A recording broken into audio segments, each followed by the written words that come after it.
department right here. The lost half. Oh my god. I don't know who was playing with their etch a sketch, but yeah. There's just a single shoe. Yeah, if you're gonna lose your shoe, make sure you throw the other one off too. It makes it a little easier to sell us when you get shot. This hill right here we call Mount Vesuvius. It got its name because at one time it was one of the tallest dunes out here. But over the years, the wind just grabbed the sand and slowly pushed it towards Silver Lake. But it still gives it a pretty good vantage point. You see the entire dunes area from here. It's about 1.5 miles between Silver Lake and Lake Michigan. And about 3 miles from the North Woods to South Woods. This is around 1,800 acres of sand right here. It's one big sandbox for you to play in. This whole area is a Michigan State Park. They divided it into 3 different sections for us. To the north is off-road vehicle area where you can take your own vehicles out there or run some to play around the sand. The middle section we have reserved for pedestrians only. If you want to go hike on the dunes, I recommend you go to the north side of Silver Lake. They have a state park parking lot over there. A little easier access to get to that section. There used to be a nice set of stairs over there. Now they're about 20 feet under sand, so now you can climb up the dune. If you want to hike over towards Lake Michigan, they say it takes about 1.5 hours to get over there.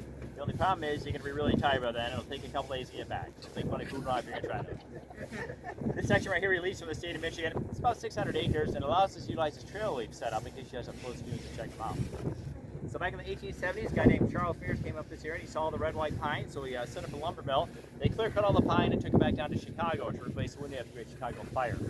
A few years after that, all the tops of trees and limbs that were left behind the scrap wood caught on fire by lightning strike. This whole area was decimated by a big forest fire, and it made the dunes even bigger than they already were in this area. You see the grasses are slowly starting to come back here, slowing that progression of the sand down. We've got a couple different varieties. One of them's called marram grass, and it has an extensive root system. It goes down there quite a ways and holds that sand in place, allows the trees to take hold. You'll see in the valleys as we're heading out towards Lake Michigan, a lot of trees have taken hold once again here.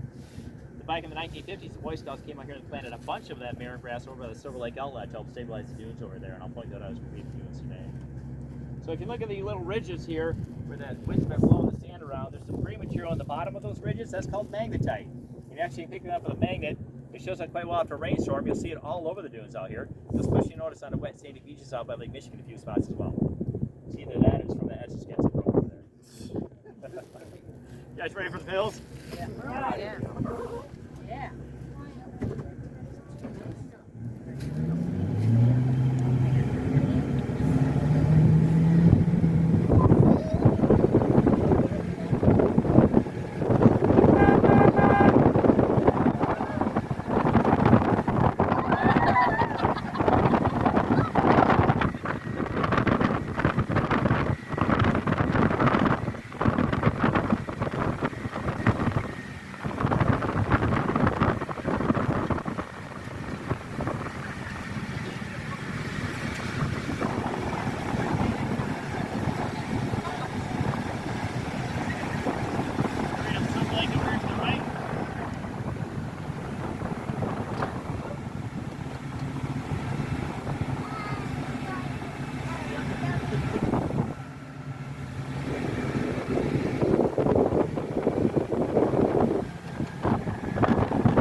little section right here we call the Narrows of Lake Michigan. It's only about 60 miles across to Sheboygan, Wisconsin right here.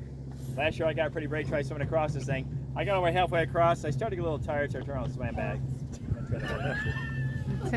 Now if you look at the map of the state of Michigan, I have a lower peninsula right here. One of these little bumps here. And they stick out about 6 miles farther than a normal shoreline does. One of the lowest one right here, this little Salvo Point they're on. Up north by Langston is Big Salvo Point. To make sure ships didn't run aground in these areas, they built lighthouses. And about a mile and a half south there is Little Salvo Point Lighthouse. It's 115 feet tall. It's one of the tallest working lighthouses in Lake Michigan. They actually open up for tours now, so you can climb the top and enjoy the view from there. Now north of Lansing, they have the Big Salvo Point Lighthouse. That one still has the lighthouse keeper's residence there, and they have it set up as a museum. If you want to visit that one, you go up Lady State Park Campground. It's about a mile and a half walk to get out to it. It's definitely worth it as well. And now they've got a little beach frontage. You can walk along the beach to get out there if you like. They have a shuttle every once in a while too to get you out there. So if you look out here, you see some different colors out there in the water. Underneath there's sandbars. They're created from wave action, pushing sand up from the bottom lake towards the shoreline here. Once that sand gets on shore, the wind grabs it and blows it inland. So all along the side of Lake Michigan, they have what they call the barrier dunes. They're created from that effect, creating thousands of years over and over again, piling up that sand. So one of the theories for Silver Lake is that it was actually a big bay at one time. That actually I was telling you about slowly enclosed the area here and made a lake like it is today. So Lake Michigan, it gets about 400 feet out there in the middle for an average depth. Off of Manistee, it gets about 900 feet in a few spots. So it's pretty out there. When we turn the corner today, we've got about twice as much beach that we had last year at this time. Lake Michigan here around, they're down about 3 or 4 inches from last year. Plus we're getting these sandbars that are slowly getting merged on shore with those wave actions that we've had some of the storms pulling in this year. So it's growing a couple different ways for us. So our next stop's the beach.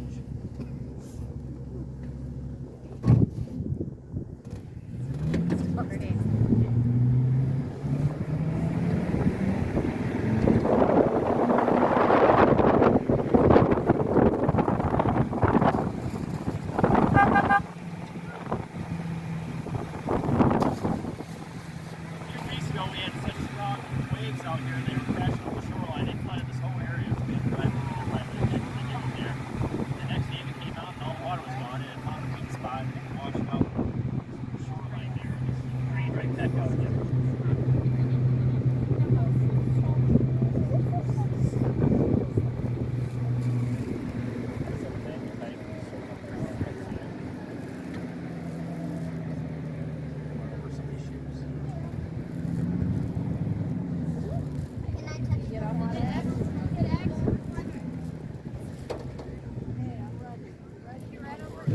Alright, we got about 10 minutes to play around here. Drinking fountain's right there, and the bathroom's over the hill someplace. I haven't found them yet. Where's the drinking fountain? Right over here. All right, you got